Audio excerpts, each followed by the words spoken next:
Thank you very much for being here today for this Livable Roadways Committee meeting on June 16th, 2021. If we could all please rise for the Pledge of Allegiance.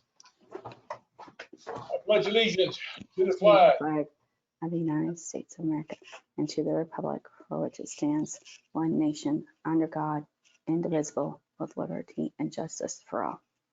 Thank you very much. Roll call, please.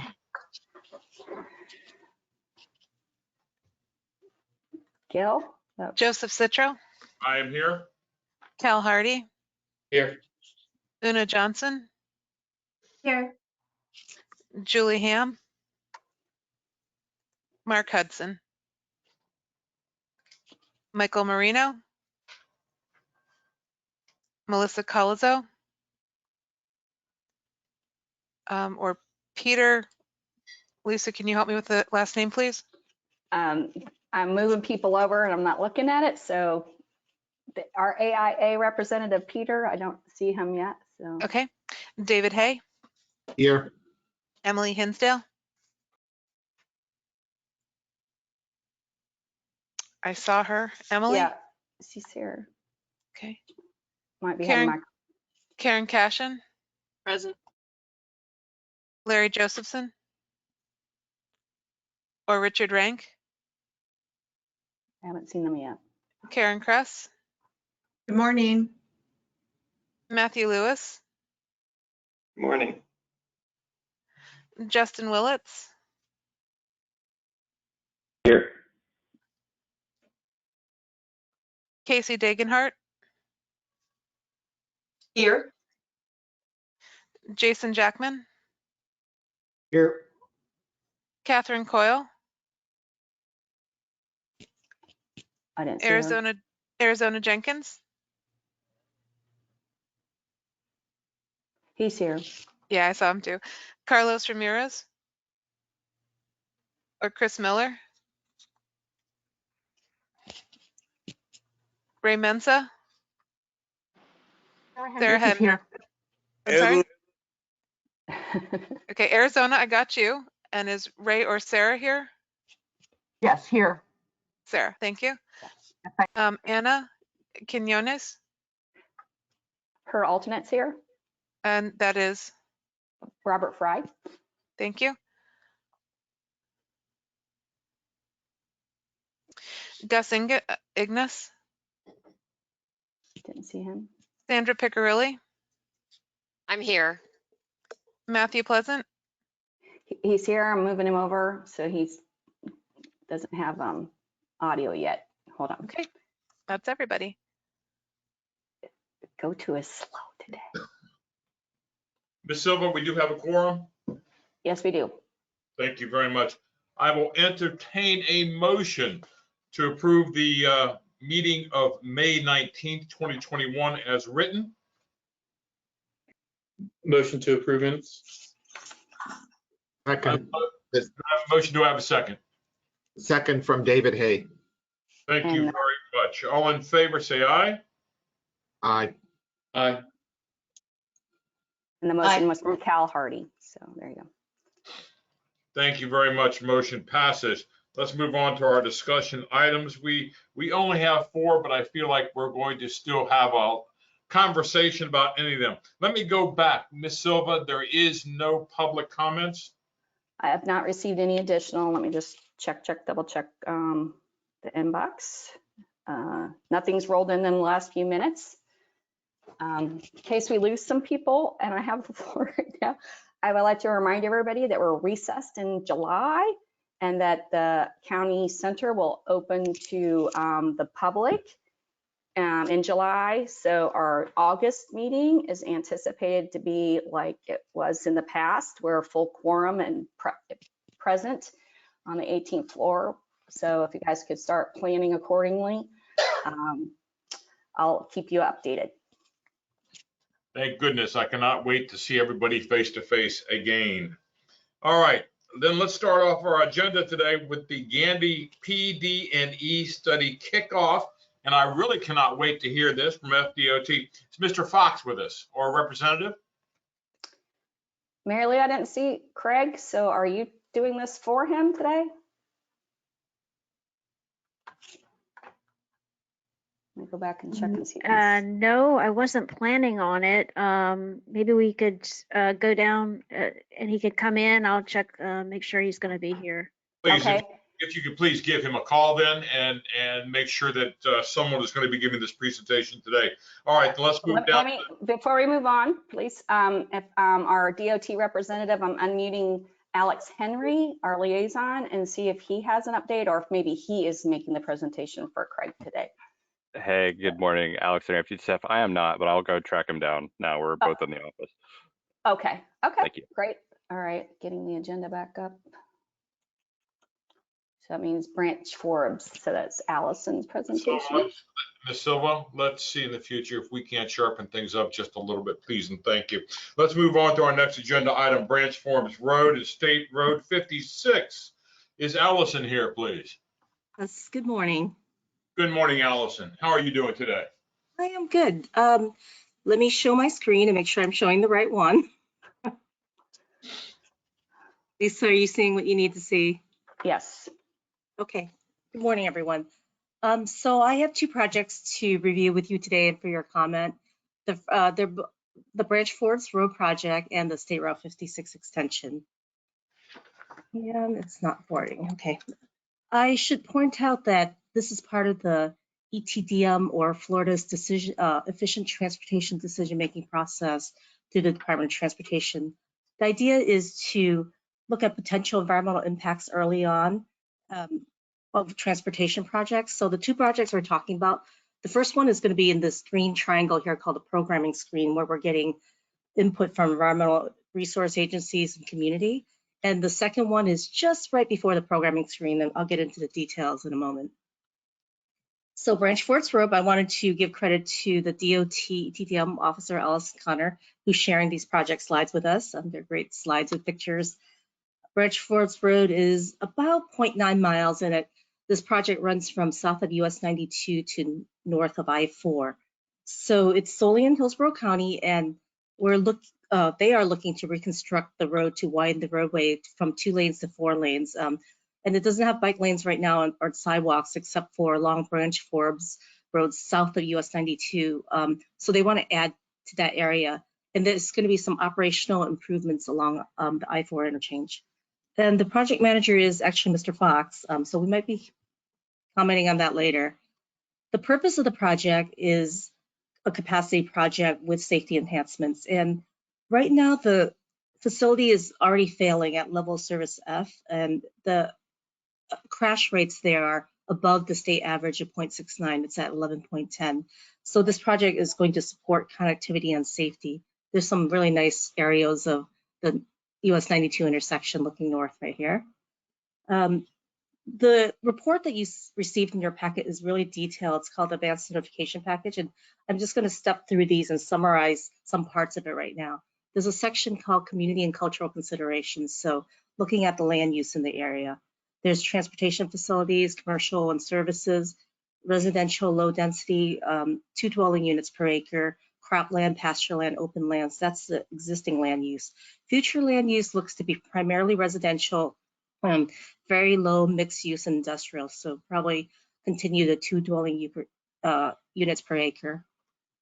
Other considerations are economics. The population in this area and in Hillsborough County looking to grow about 36% by 2045. And so this road is already failing its level of service, and that's one of the reasons for the capacity change. I mentioned earlier, no bike lanes or shoulders or sidewalks present along the corridor, except for at the US 92 intersection and one of the parcel. So that's going to be an important aspect of this project, improving bicycle and pedestrian facilities. So the picture on the bottom shows you the US 92 intersection with the crosswalks. As far as social and economic considerations, about 79 households here, 222 people, 15% of which are below the poverty line, 37% minority in the 9 of the census blocks, up to 40%, some limited English proficiency families, and just one cultural resource, Dinosaur World, which I'm sure we've all driven by on I-4. Other cultural considerations, I'm not going to delve too deeply into this, but there's a number of historic structures, archaeological sites, and some bridges and older structures that were built prior to 73 and some in the mid to late 70s. Environmental considerations, 50%, 53% of it is farmland, and the future land use for 2025 identifies this as agricultural areas. As far as wetlands, looks to be just under 7% of different types of wetlands. And the facility is in kind of a special flood hazard zone. So you have about 65 acres in zone A and E and 1.7 acres in zone A, which means there's a 1% chance of flooding annually and probably up to a 26% flooding if someone over a 30-year life of a mortgage, say. And there's some 2 water bodies, Pemberton Creek to the north, and then Sparkman Branch. You can see that on the right there. Finally, there are some environmental considerations in the area. It's a black bear range. There's wood storks, scrub jays, caracaras, and grasshopper sparrows and June beetles. Finally, some contamination sites that are potential. There are storage tanks and a consideration for the public water supply and power plant transmission line. There is some noise impact, but in the report, it doesn't consider that an issue, and there's no navigable waterways. The roadway does intersect the Pemberton and Sparkman Creeks, but at some multiple locations which aren't actually navigable. And these are the contacts for DOT for the ETDM process. I just wanted to send their contact information in case further information was needed. So this first project, Branch Forbes Road, is a project that's in the programming phase. So the TPO was asked to formally review the project and make a consistency finding. So work with our partners of the Planning Commission to look at what policies in the comp plan are applicable to this. And it was found to be consistent with the policies in the comp plan. So there's a couple of objectives and policies that apply. One, objective 1.1 says that we need to ensure capacity, serve development at an adopted level of service. I mentioned earlier, this facility is at level of service F and failing right now. So this project would be consistent with that objective. Objective 1.3 looks to improve transportation safety for all modes, reducing the countywide accident rate by at least 5%. Right now, the facility is above the statewide average for crashes. Policy 6.1.5 looks to monitor truck route plans and be help with truck-borne goods and movements to and from intermodal facilities. And this is actually in an area along I-4 where there is heavy truck traffic, and Branch Forbes Road actually serves as connection between I-4 and 92, which I'll get into more in a moment. And finally, to support adequate highway systems, that's policy 6.2.1. So all of these policies tell us that we can make a finding that the project is consistent with a comprehensive plan. We also looked a little bit at what TPO plans might be relevant to this project. There is a Hillsborough and Freight Logistics Zone strategic plan that applies here. I-4 is a priority corridor for investment and a freight logistics zone. US 92 is also a major freight route with very high truck volumes. And this road, Branch Forbes, bridges 92 and I-4. So if I-4 has a major traffic disruption, it's going to be able to be a reliever road to US 92. Finally, as from the resiliency standpoint, this road connects 92 and I-4, as I just mentioned. Those are both major evacuation routes and also identified as critical facilities in the Resilient Tampa Bay study. As far as safety goes, I've probably mentioned this 2 times already, but Visual Zero Action Plan, the speed management plan, definitely applies here because of the high crash rates, and as well our non-discrimination plan with the area up to 40% minorities in majority of the areas. And we also looked at air quality monitoring, and the report finds no significant air quality impacts identified and no significant traffic issues. So that's that project. Lisa, if it's okay, I wanted to kind of speak to State Route 56 before we take comments on both projects. Okay, so State Route 56, this is a project that is in the alternative evaluation phase and has not moved to the programming screen. So The TPO was not asked to formally comment or make a consistency finding, but there has been a lot of interest in this of late, and it's going to be spoken to at the BOCC meeting today. So we wanted to bring this information to you. State Route 56, this project, the project study area is in yellow, and State Route 56, where it ends at 301, you can see that red line. So this is an extension, you know, primarily across Pasco County. Right now it's in what's called the alternative corridor evaluation phase, and following that will be a programming screen. So you may see this project come back to us. It's been noted to be primarily in Pasco County, but the project area does dip into the northern border of Hillsborough County. The DOT project manager is Mr. Brian Schroyer, and we'll have another project manager when it goes to the next phase. There were about 7 alternatives looked at, and the 2 you see above you is what floated to the top, I believe. So the lavender line, quarter 1, is solely in Pasco County, and the green line, which comes down 301 and then kind of jogs along the Hillsborough-Pasco border, is the one that's creating a lot of interest right now for us. We sent you a preliminary environmental analysis that had draft written all over it, so we didn't make a consistency finding on that.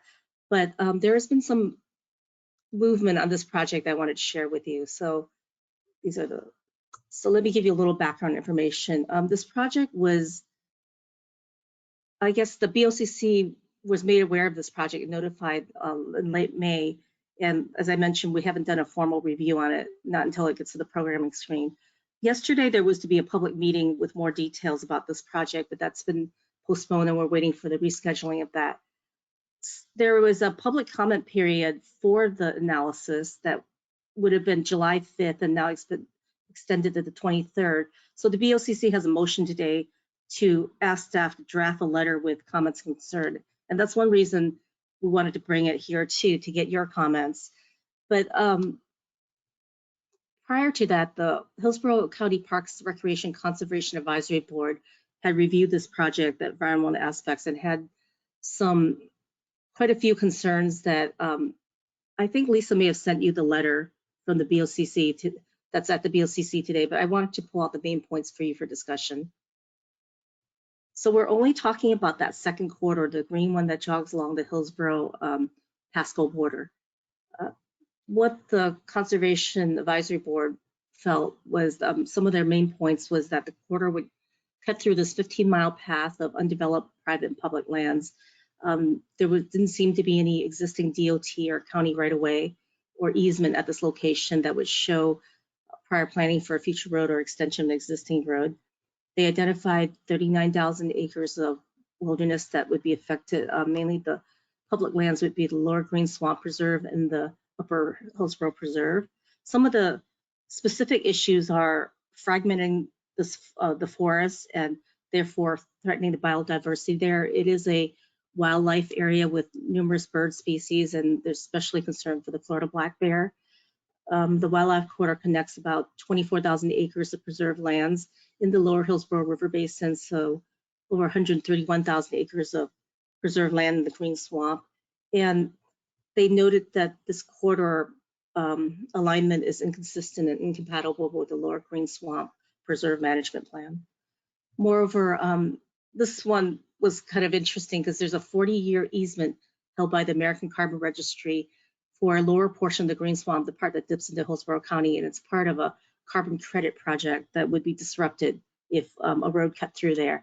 As well, there's a hydrological restoration project there that depends on uninterrupted sheet flow of water from adjacent to Upper Hillsborough Preserve. And finally, the Lower Green Swamp, you know, from an economic standpoint, provides benefits to taxpayers, and it would be putting a corridor through this area would devalue this public asset. So this is all called out in a letter that is at the BOCC today, and they will be submitting their own comments. I wanted to present these to you and ask if you had any comments regarding that. I believe this project, if the second alignment comes through, will come back to us as a formal ETDM project for review. So that's This concludes my presentation. We can go back and talk about both projects. Hopefully we can handle one project at a time. We- Let me go back to the first one. Yeah, we do have a couple things in the chat. So our THEA representative, Bob Fry, wanted to see, he inquired if the Plant City representative was on regarding the branch Forbes Roads impact East County. And yes, Mark Hudson is on the call. He was just joined right after roll call. And then he points out another one for the other road. But yes, maybe we can focus in on Branch Forbes comments. Miss Lisa, let's do that. Let's take the Branch Forbes comments first so that we don't have to keep flipping back and forth. Is that all right with you, Miss Allison? That's perfect. All right. Any comments or questions besides what are on the chat room for our Branch Forbes discussion today? I have a comment for Allison. This is David. Just when you were referring to the environment out there at Branch Forbes Road, I think you kind of described it as very low residential, even into the future. And I don't know if that is probably the best way to characterize the area in the future. The NMU4 and the R4 that are present are all defined as suburban scale in the unincorporated county plan. So I would think we would just want to make sure that if we're referring to the 2025 and the land use that's anticipated out there, we're expecting a more suburban scale there. That was Okay. my comment. Yeah, this is the DOT report, so I will reflect that in our comments to them. Okay, thanks. Good catch, thanks. Anyone else? Please speak up. Hey, this is Matt Lewis at Hillsborough County. We are currently in the process of developing a context-based classification system to put in our comprehensive plan, and it is based on the future land use and somewhat existing conditions. I would reflect in the comments that it's suburban scale because of existing conditions. If you look at the road network in the area and what development pattern that's kind of come in between 92 and I-4 is you do have more of a suburban development pattern in the existing condition. But because it's outside of our urban service area, it's not really expected from a future land use perspective to develop at suburban scale, but it should be recognized as a suburban road because of what's there now. Okay.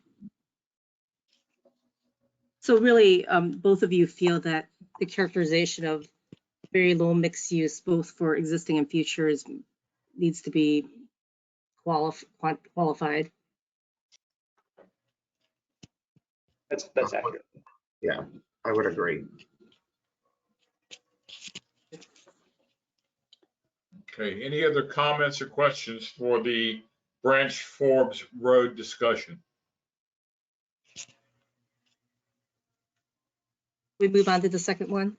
Yes, let's please move on to State Road 56 then, please.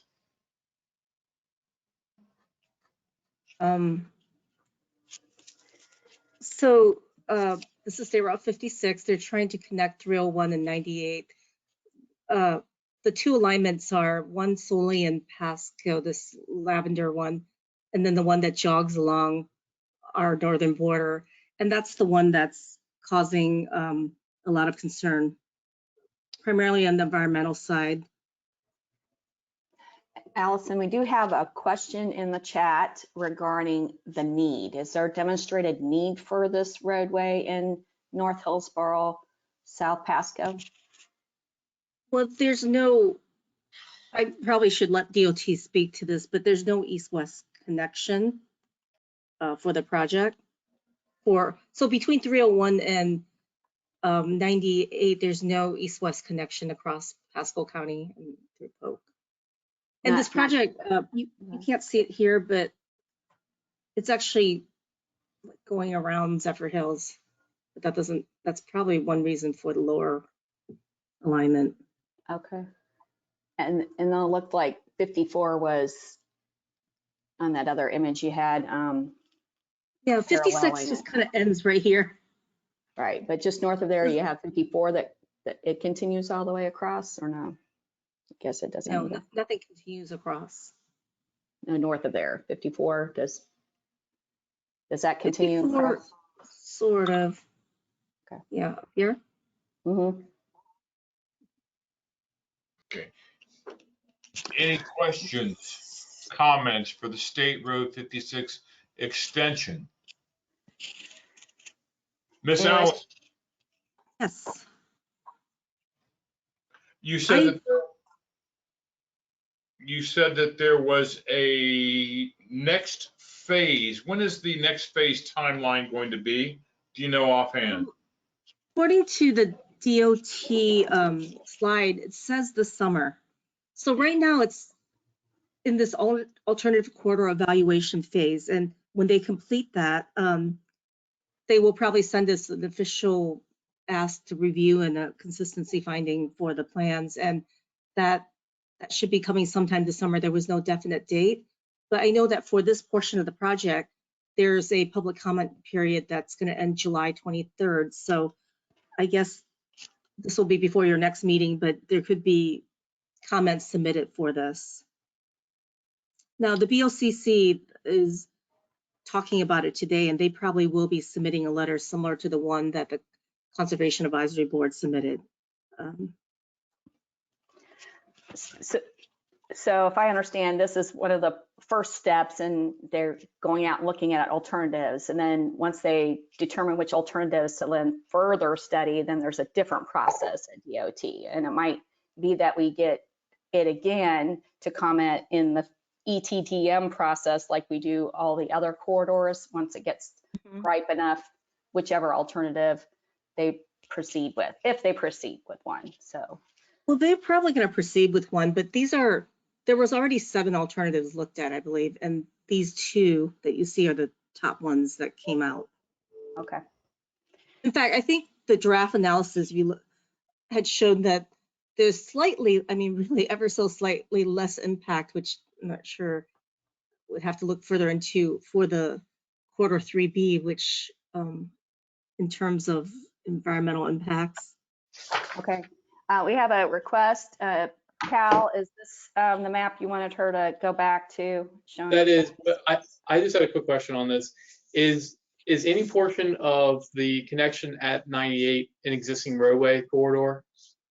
Like when as you near 98, is that all new roadway, or is that an all new corridor, or is that utilizing an existing corridor? I believe it's all new. That's why concern about cutting into the natural areas. Okay. And segmenting the ecosystem there. Okay, thank you. I guess what we're looking for from the committee is any other comments that staff should submit regarding these 2 alignments other than what the draft comments that Allison's presented? And is there any strong feeling about either one that we could reflect in the TPO comments? We took a preliminary look at some of the transportation policies and some thoughts about the Hillsborough conservation element and land use element. And we think that we probably will find some of this problematic and inconsistent if we were to do a formal consistency finding. I just didn't present those because we weren't asked to. We're not able to give a formal finding at this point. Right, but you did list the BOCC and the parks, general concepts. Right. And so if the committee concurred or disagreed with any of those bullets, then that would be good to reflect. So you guys need to unmute yourselves and not be so quiet and bashful. All right, moving forward. Okay. Last time around. Thank you, Allison, for this. All right, thank you. Is there any questions about either one of these projects? Any comments? Going once. Going twice. I have a comment. This is Sarah Hendricks. I just wanted to say that based upon what has been presented here, Just looking at the information that's been presented here, it looks like this new proposed corridor is pretty problematic. So hopefully there would be a second look at, the other alternatives or some other way of accommodating the east-west traffic. Thanks. Thank you very I much.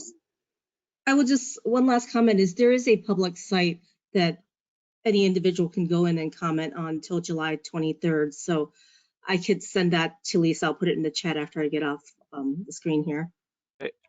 Allison, just if I can cut in real quick too, this is Alex Center, DOT staff. So the July 23rd public comment period was originally associated with a public workshop about the ACER study that we were planning for yesterday. However, we've postponed that and we'll be re-advertising later this summer. And the public comment period will go along with that workshop as well. So there'll be additional opportunity to comment in coordination with that. Okay, Lisa, Alex. I just have one last comment. Has there been any discussions with DOT? Because I know DOT has to look at the district, at a region, as opposed to us looking at the county, to try to figure out, if is there an alternative that works better that we'd like to propose, or that we can work with them on to help get their need? Obviously, they feel there's a need if they can't go with the project. Have we worked with them on that? Have we had any joint meetings with the county and city and as a regional level and looking at east-west traffic up there? I mean, I know they've been trying for about 25 years now to try to get something east-west up there. Just curious. Well, I can't answer that 100%. I know in 2019 there was some meetings, but I saw a meeting with Pasco County government officials. I don't know if there's been a formal meeting in the Hillsborough area, and there is an extensive corridor analysis already. I think these two are the ones that seem most favorable. Alex, may I ask, do you feel like it's going to go to programming screen, this summer, this project? Will it stay in the alternative corridor analysis until you're done with that public involvement portion that you mentioned?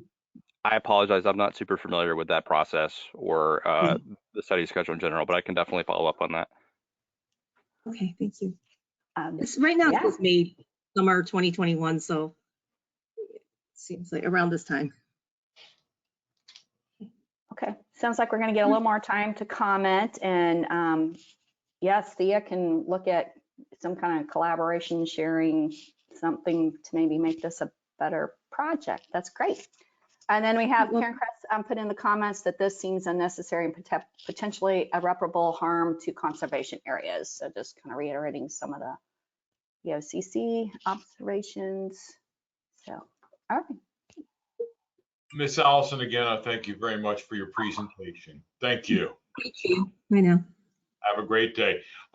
People that are in this meeting, just for record purposes, if you're going to ask a comment, ask a question or make a comment, can you please state your name so that we have in our records who is asking these comments or asking these questions or making the comments.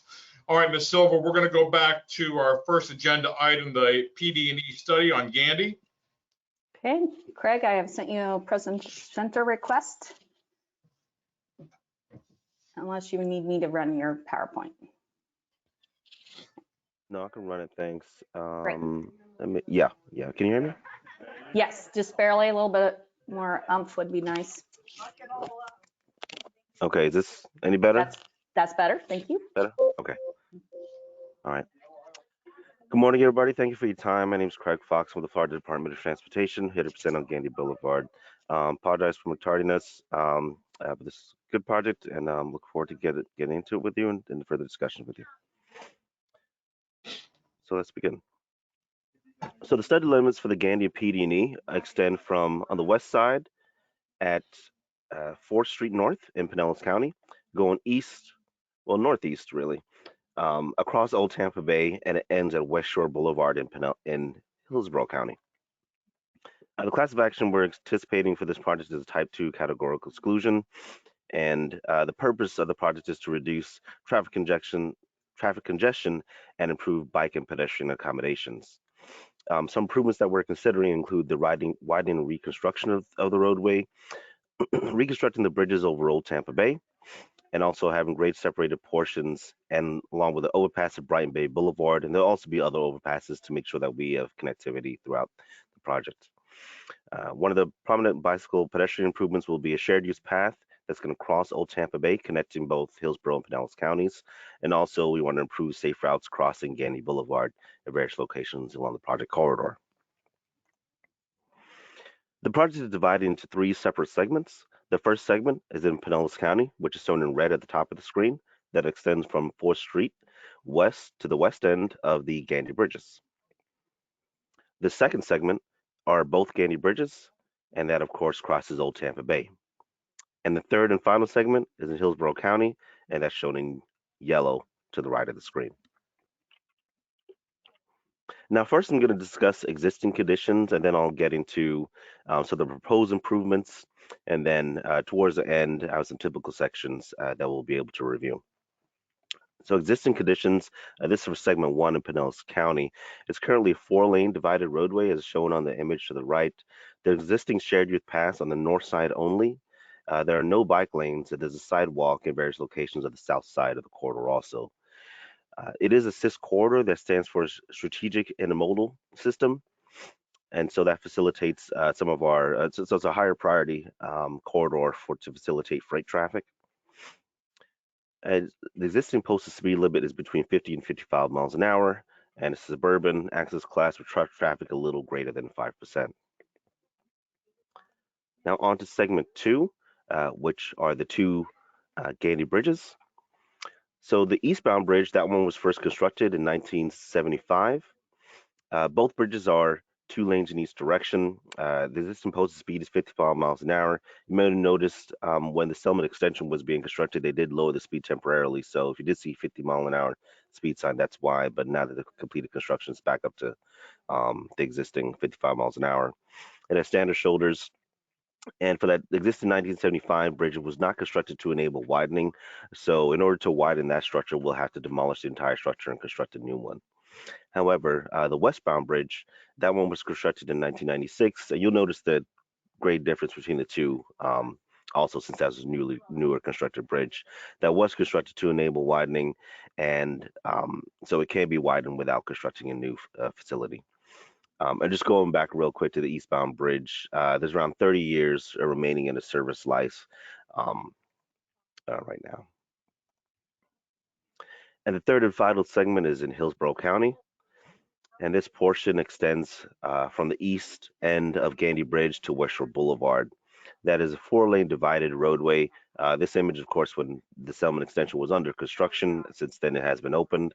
It is also part of the SIS corridor. And existing posted speed is 45 miles an hour. Truck traffic is a little greater than 6%. And you have 10-foot lanes, inside lane, and 11-foot outside lane. Sidewalk on the south side, and also sidewalk on the north side with no existing bike lanes. Now I'm going to briefly cover some of the safety aspects. So from 2016 to 2020, there were unfortunately 277 crashes that were intersection related, 355 that were rear end type of crashes, and a total of 743 crashes with unfortunately 9 fatalities. Towards the right, and also from 2016 to 2020, there were 7 pedestrian crashes with 2 unfortunate fatalities, along with 10 bicycle crashes also. So the right image, the images on the right show a heat map of the vehicular crashes, and pedestrian crashes, and we have noted on the images the locations of the bike and ped crashes. So you can see the bike crash was at 4th Street, and there was 1 pedestrian fatality there. And this is, by the way, this is over from 2016 to 2020. And there's another fatal crash, pedestrian crash around Oak Street. And then there are a couple of crashes around West Shore Boulevard. And so as you can see, a lot of the crashes tend to be kind of focused along where we have some of the more major intersections, especially on the Hillsborough side. So when we look at the vehicular cause for these crashes, contributing causes for these crashes, we know that heavy congestion leads to a lot of the contributing causes for these crashes, along with high turning movements. So the improvements will reduce that by producing a controlled access facility with grade separation and uninterrupted flow, and also by increasing the bike ped facilities, which we'll get into on the upcoming slides. So this slide just covers some of the alternatives, just as a quick, just one-page reference, and I'll get into the typical sections on the next slide. So we'll have some graphics that show it a little bit better.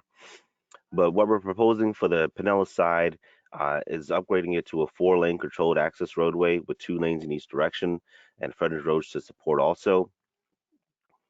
On the Gandy Bridge, we're proposing a 6-lane controlled access facility, so it'll be 3 lanes in each direction. So moving from 4 lanes in each direction to 6 lanes in each direction. And also it will have a multi-use trail linking both counties on the newly constructed bridge. And for the Hillsborough segment, we are actually not proposing to increase that typical section. It's going to remain the existing 4-lane divided roadway as is today. So there will be no widening except to just tie into the widened bridge. And also we're looking to increase the bike pedestrian connectivity on both sides of that roadway. All right, so now we get into the typical sections that are promised. So I just want everybody to note, so some of the limits. So this is from 4th Street to west of Brighton Bay Boulevard, and then also from east of San Martin to Causeway Boulevard. In between that, there is a viaduct, and I have a graphic on the next slide to show that. So this is a grade separated portion. We're proposing 2 lanes in each direction in the grade separated portion, and then have a frontage road system at grade to support. So as I noted on the existing conditions, there's an existing trail on the north side of Gandy Boulevard. We're also going to add another multi-use trail on the south side of Gandy Boulevard in the Pinellas segment.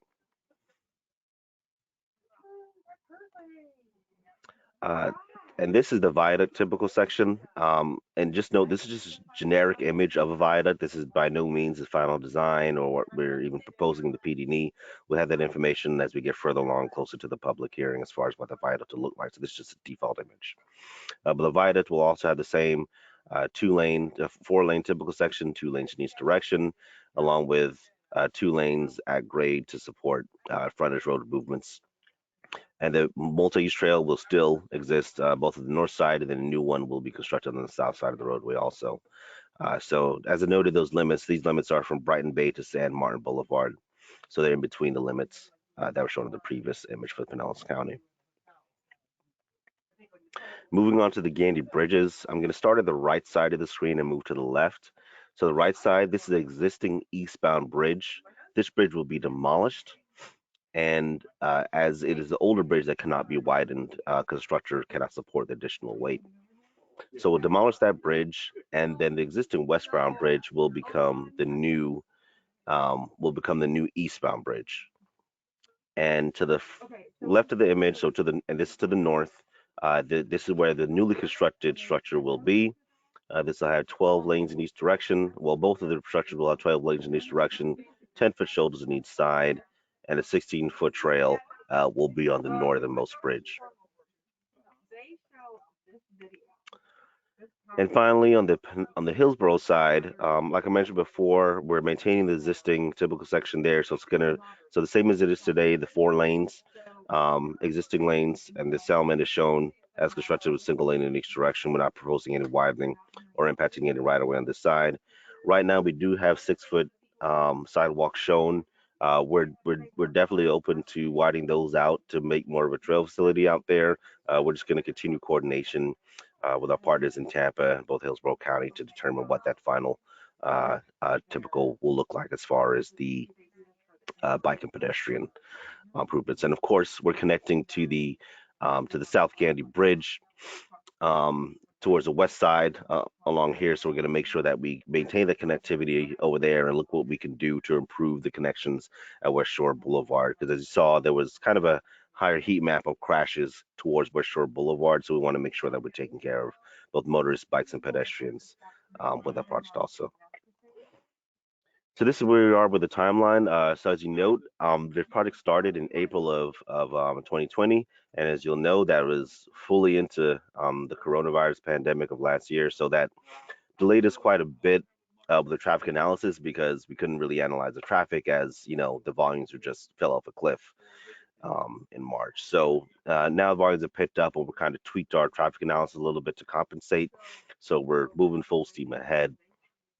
Right now, we're ongoing with the MPO presentations. We'll also be doing small group presentations with the community, but this started in the spring, and we're going to continue that to the spring of 22. The public hearing, right now, the targeted date for that is spring or summer of 2022. And we'll look to have the design segment. That's the only segment that's funded right now. That's funded in fiscal year 2025. And just FYI, fiscal years go from July of 2024 to June of 2025. So we can start in time between that, as far as that design segment goes. And I'll get into overall schedule on the next slide. So this is where we are with overall funding schedule. So as you can see, so this is the Gandy PD&E study that I'm talking about today, the 441250-1. This one is fully funded, and we're moving forward with this as we are today. So the other segments, Pinellas, Gandy, and Hillsborough segments are shown in these three lines. Like I mentioned before, only the design portion for the Pinellas segment is funded right now, and that's in fiscal year 2025. We're not currently funded for right-of-way or construction. And for the other two segments, Gandy Bridge and Hillsborough segments, no right-of-way is required, but we also don't have any funding for design, and we do not have any funding for construction at the moment.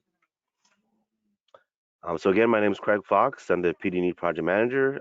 My number is on the screen, and it's also attached to the presentation along with an email. And you can also check out the project website to follow along, and also invite everybody to sign up for the newsletter. That way you'll be notified of the public.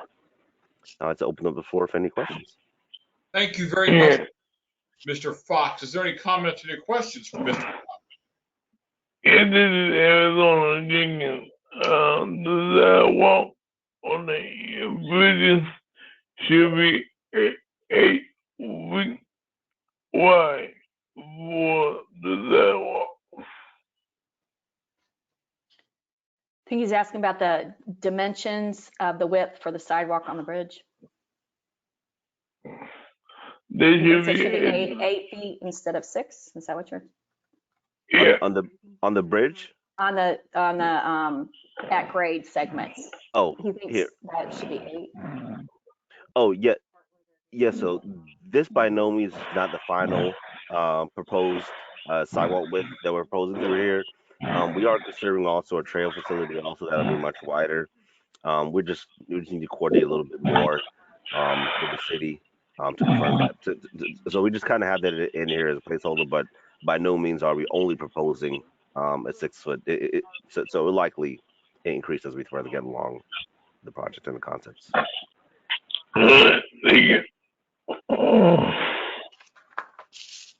Any other comments or questions? Yes. Yeah, it's Justin Willett. So I have one. Go ahead, Justin. Hey, Craig. I'm just curious on that Pinellas section. Is there any plan to deal with how low the grade is as it relates to like resiliency and storm surge? So on the Pinellas segment, it will be grade separated. So that portion will be more resistant to storm surge. However, as we do get closer to the causeway, it does more so approach at grade conditions. So then it will be a little bit more risk just because the causeway is at grade.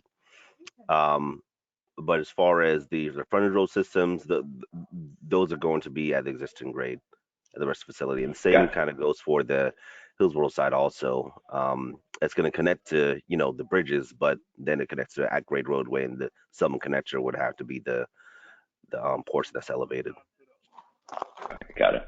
And then one other question was, I know that we've everybody talks about the 275 having the capacity for rail, but I was as we look at kind of CSX in the future, I think the viability of the South Tampa Spur long term could be more attractive if there was an ability to hop the shortest span between the two counties, which is Gandy.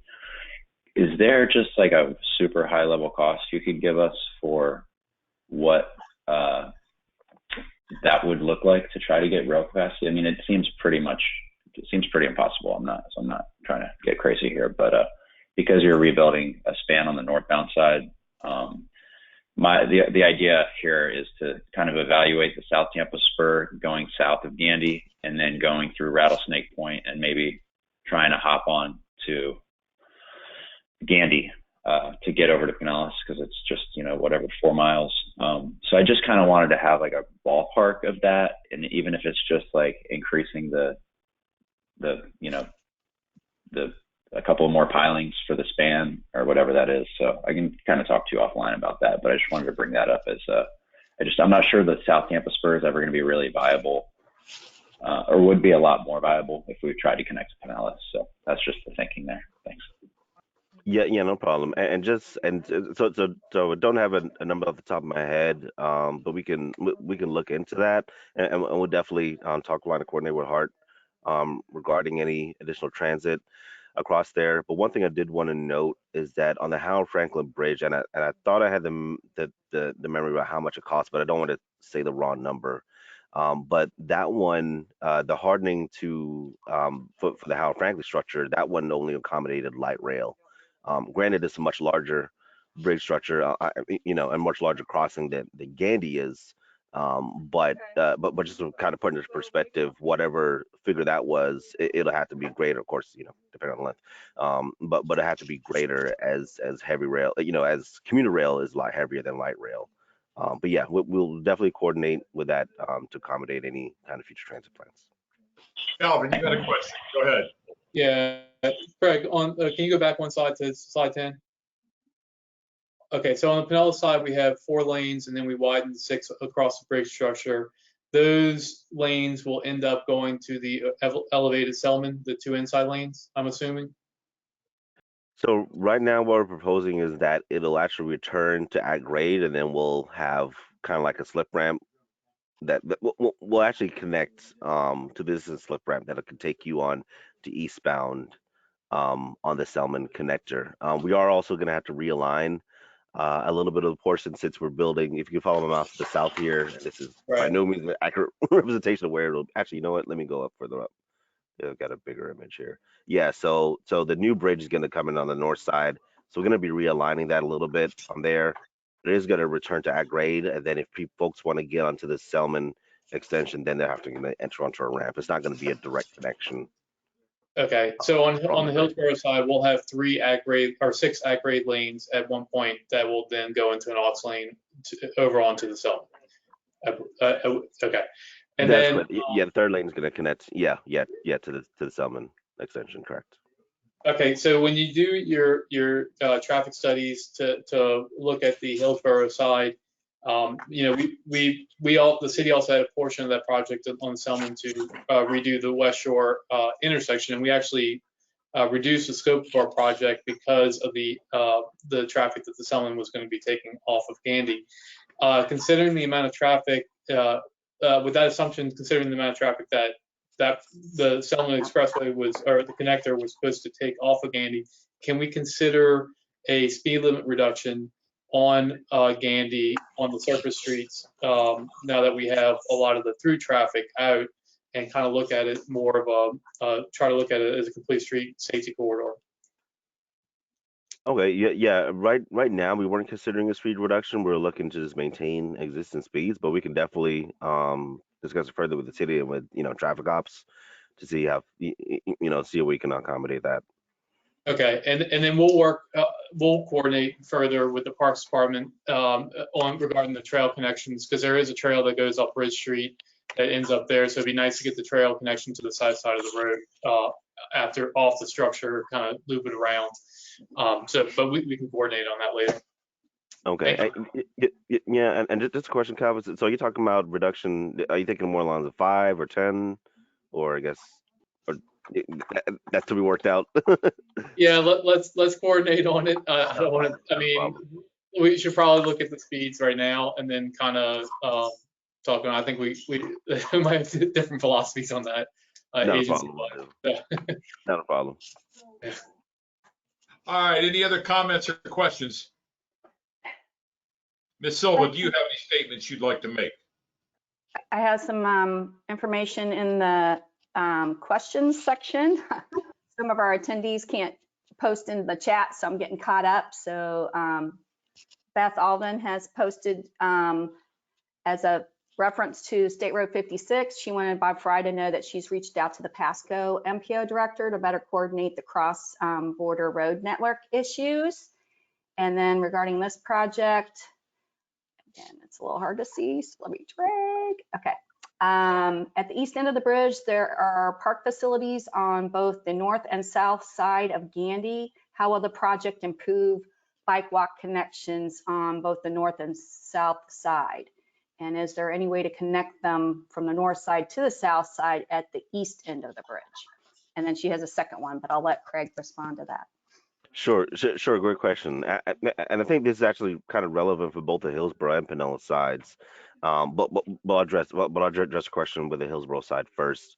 So for the Hillsborough side, there's an existing loop trail kind of going underneath the structures right now. And then so us coming in with a newly constructed bridge actually made that a little bit better because that'll give you more vertical clearance. As the 75 bridge 75 bridge is older, so it's a lower elevation. In addition to that, we are also looking at different concepts for having a more enhanced trail system. Like I said, the 6 feet sidewalks, they're likely not going to stay 6 feet sidewalks.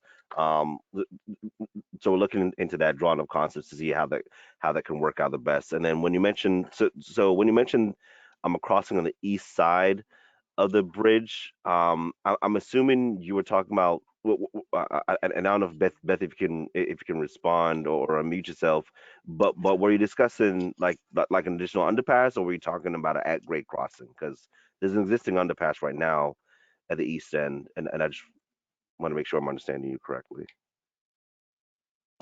Thank you. It looks like I can unmute myself. I was not aware that there was an existing underpass at the east end, so that would answer my question. Thank you. Okay, sure.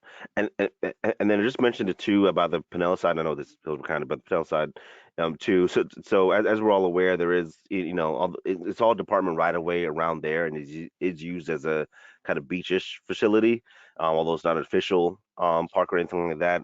We are looking to maintain access to that area for the public through a frontage road system and through having those trails through there too. So we're not looking to block that access. If anything, we may look to make, at the minimum, we're gonna maintain it. Just FYI. Can I make a comment here? Because this does connect to our trail. Sorry, Cal Hardy. This will connect via a cross bay trail connection. We should really look at Pinellas trail system and kind of work with them to see where, kind of come up with an overall, not plan, I don't want to say plan, but just to kind of see how the two things will interact with each other, because it will inform the city and MPOs, or should inform our trail planning in the future if we're going to look at cross-regional trails. So, can I add something to Calvin's comment there? This corridor here from 4th Street down. State your name, please. I apologize. Bob Fry, Thea.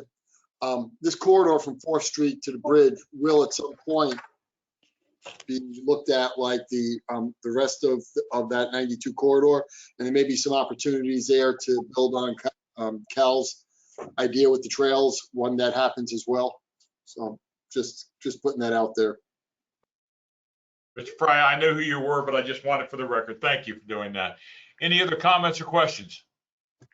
This is Una Johnson, and I had a beginning questions have already been kind of answered, but one thing I just wanted to add to the north-south connection is maybe a connection to the Whedon Island Preserve. It seems to be a big, amenity for the Pinellas side, and just reiterating on the Hillsborough side with all the new development, there's definitely a population growing, along that corridor. Just that north-south connection could use maybe a couple, just with the influx of people coming in and living in that area now. That's all I had. Thank you. Okay. Yeah, thank you for the comment. We definitely look into that too. And then just kind of following up on the trail question. So there is an existing trail actually on Roosevelt Boulevard that ends a little bit before 4th Street, and we are aware of that, and we're looking to make sure that we have a good connection with that trail system too, since there's going to be a trail connected to 4th Street as part of this PD&E. All right, Mr. Fox. Ms. Silva, do you have anything you want to add? Yes, I contacted our bicycle and pedestrian trails project manager, and he says, yes, that trail is part of the regional trail network. So that's good to know. And in response to Justin's inquiry about the hardening of the bridge, Beth Allen did have the figures, so those are posted in the chat. Anyway, I was curious. Otherwise, I don't see any new. Thank you, Ms. Silva. Mr. Fox, I thank you for your presentation. I heard a lot of great comments, a lot of great questions. I tend to agree with Arizona that on the Hillsborough side, if we could have wider pedestrian bicycles that are separate from our traffic lanes.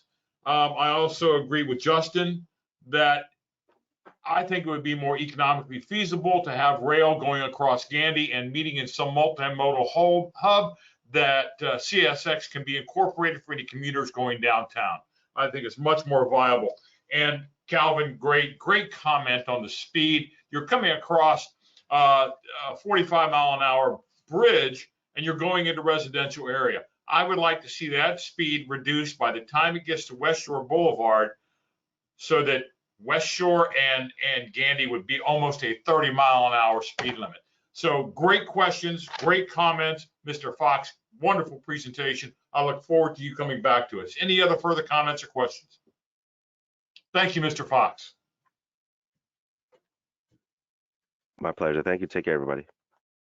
All right, now we have the FDOT I-275 downtown interchange aesthetics project. Miss Mary Lou Godfrey, are you here? Yes, I'm here. Thank you. Proceed, please. Okay, let me just share the screen. And didn't show up on the agenda, but I'm going to present the second half of this on the noise wall update. So I'll take over after Mary Lou's complete. Okay, can you see my screen? Yes, ma'am. Okay.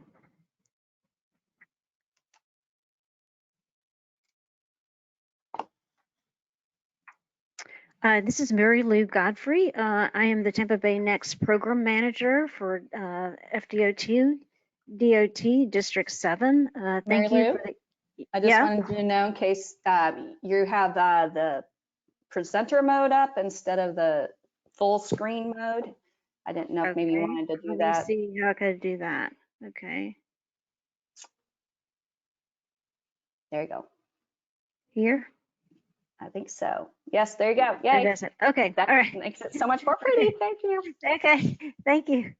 Thank you for the opportunity to share the information on aesthetics that will be constructed as part of the I-275 project north of downtown Tampa that was recently let for construction.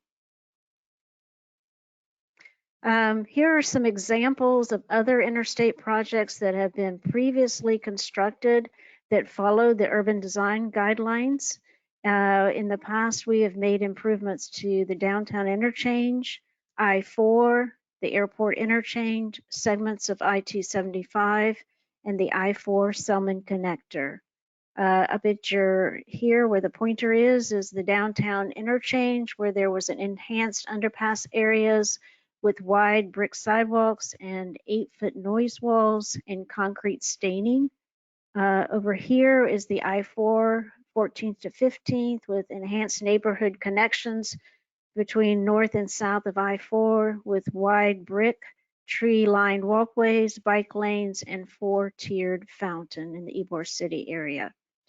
Here over is the airport interchange, which was the aesthetics was a clean and visually simple interchange with standardized lighting and concrete stain on the bridges.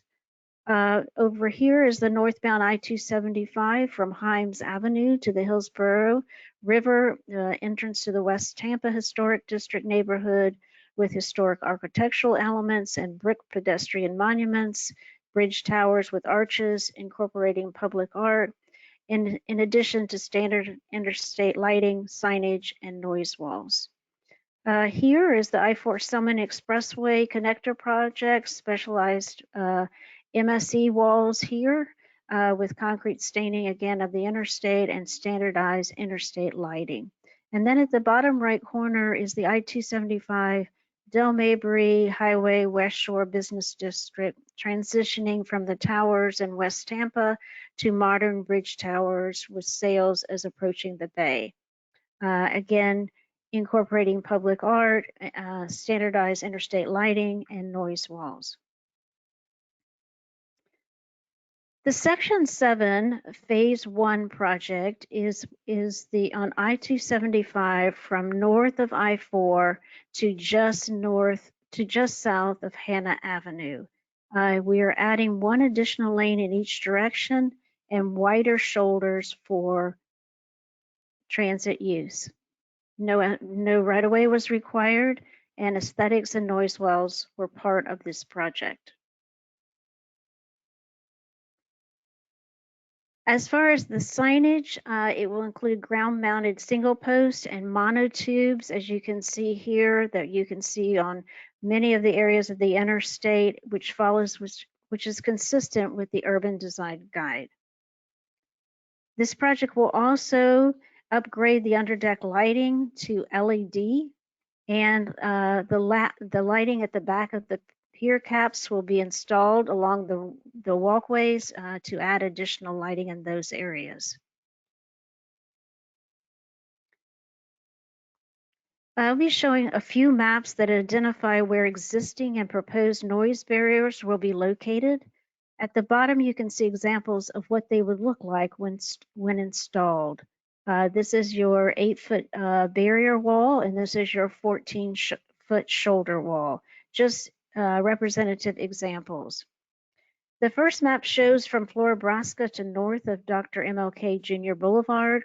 The solid orange represents where we have existing noise barriers. The green dotted lines show locations of proposed 14-foot noise barriers on shoulder, and the pink line shows locations of proposed 8-foot noise barriers on walls. This second map shows from north of Dr. MLK Jr. Boulevard to north of Hillsborough Avenue. You can see we plan to install noise barriers along this full segment.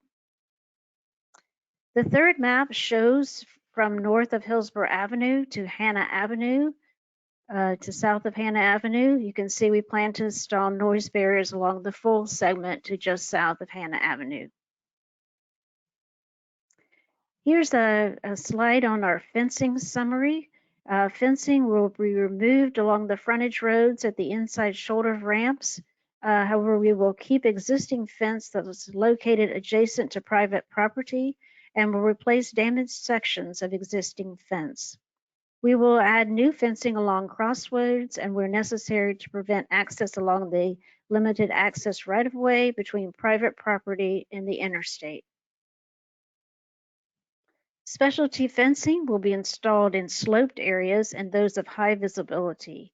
Here are some examples of the black Omega type and black vinyl fencing, as well as gates that will be installed.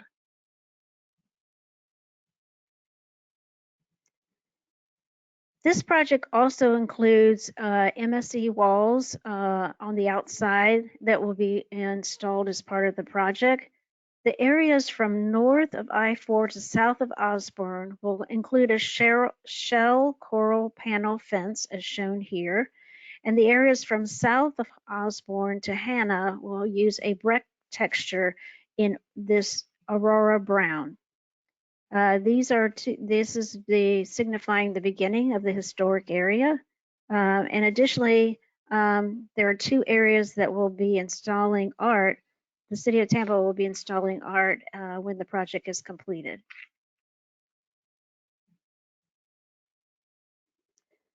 At the underpasses at Florabraska, Lake, and Chelsea, in addition to the lighting that we mentioned, retaining walls will have on the outside here, will have a shell coral panel face. The gravity walls under the bridge will have black Omega fence along the top and the sidewalk will be widened. As you can see in this picture, currently the wall comes all the way down, and so we will be placing a gravity wall here and shortening this wall here and providing the fencing in those 3 locations.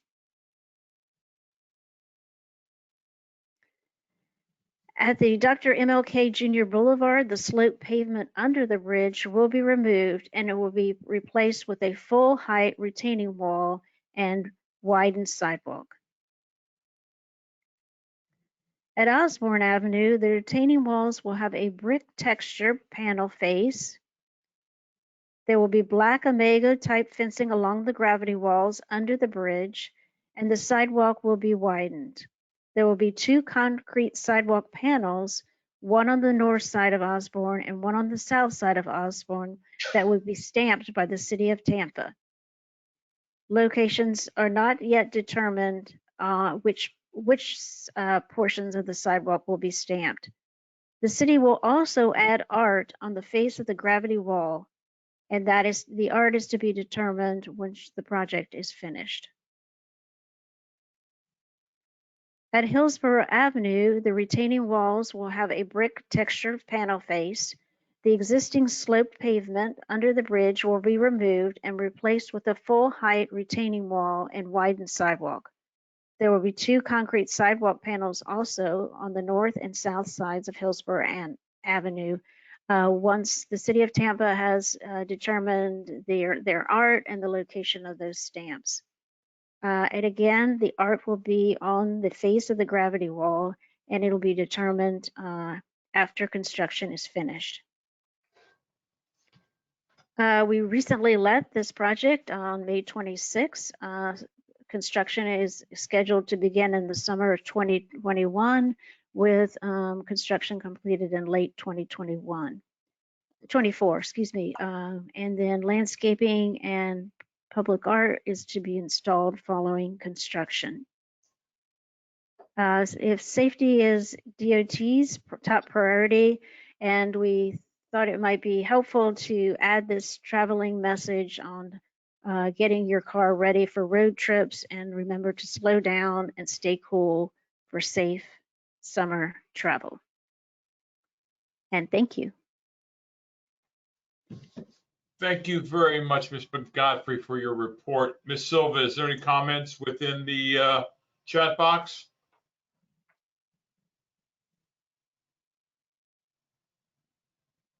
You're muted. Thank you. Beth communicated via the chat that since the project goes almost to Hannah, would FDOT consider the same pedestrian improvements at the Hannah Avenue underpass as at Osborne? They are badly needed. The project goes just south of Hannah currently. We do have another project that would be adding oops, I got to small screen again, but that would be adding enhancements to the underpasses and pedestrians and noise barriers. And that's the Section 7 Phase 2. Okay. Any other comments or questions? Arizona chicken again. Thank you for doing that because I live more further is the homeless. They live up on the bridge. So it'll be a lot safer with them. We don't want nobody to get run over. And they live right there, and they get a little more safety being fixed. And the sidewalk have been winding up on the bridge as well. Well, thank you. Okay, thank you. Comments or questions? Hearing none.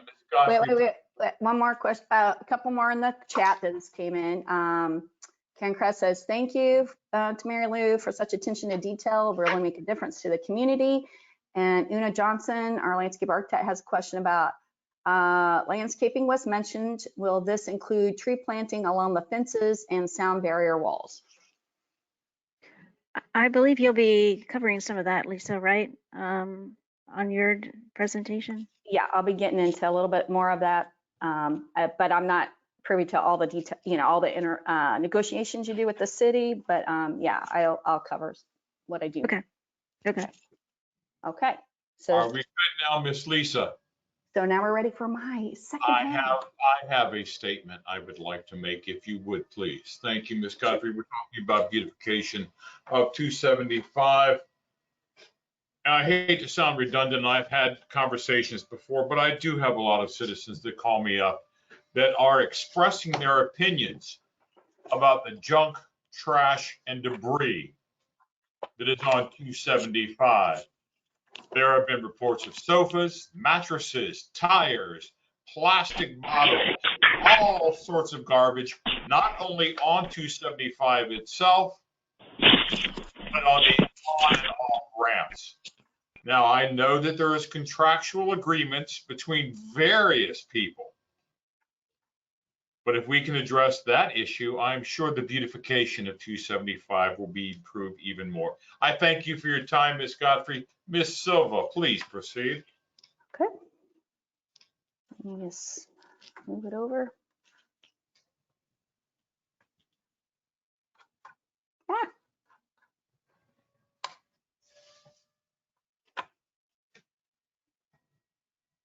Okay. So back before February of 2020, my team member, Wade Reynolds, was the project manager for the environmentally sensitive noise walls paper. So we looked at noise walls knowing that they would be coming along. It was a request, and we address health in all policies and health issues for our communities, and we were working on the Tampa Bay Next project. So we looked for opportunities to enhance that. We know that noise walls help us with our traffic issues, but they also help us with our health issues. So I'm just running through a few of the reminders because it's been a while, but this was presented to this committee back at that time. So there you go. And then the noise walls are also proposed in the Tampa Bay Next project in what are our communities of concern. So they're already affected by health. You can see the dark blue here in those concentrations, which, from previous presentations, those are also our communities of concern. So it's kind of a double whammy. So we wanted to explore what else we can do to help this. And so this paper identified different technology and aesthetic features. Some of them are plant materials could help mitigate and help clean the air, but then also some technology things. This is an example. You can see this noise wall here in South Florida was a pilot project put up. So there's a golf course on one side and some nice residential communities on the other side. So this is definitely aesthetic and serves for the noise. When I attended the Transportation Research Board conference in 2019, I learned more about and saw the representatives about this technology. It's a clear translucent wall that's coated on both sides, and because it's double paned, the air gets trapped in here and gets cleaned by the surface of the coating of the wall. And then also because of the design, it helps push the air higher above and prevent it.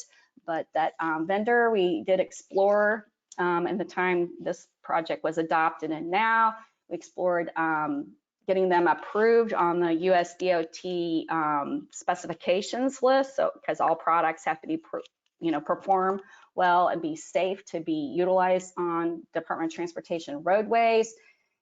They were exploring that, but the next conversation we had, it was determined that this coating was also effective with the COVID-19 virus. So they're attention was diverted. So, and it takes a long time to get approved. So we wanted to move on to the other options, which was green ones, to explore some of that to help the noise walls. So when this project was complete, it did come through the committees. In this case, the Livable Roadways Committee supported it, and one of the recommendations was to form a noise wall working group, and the Livable Roadways volunteered to serve as that.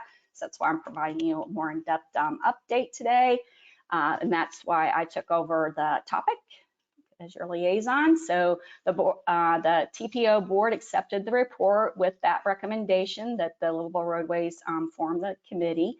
We've a handful of stakeholders have met periodically to get these updates, and we went on a field trip. So in digging into this further and turning towards the green approach, we learned of a green screen. So this is like a trellis wall up in Pasco County at their rest stop.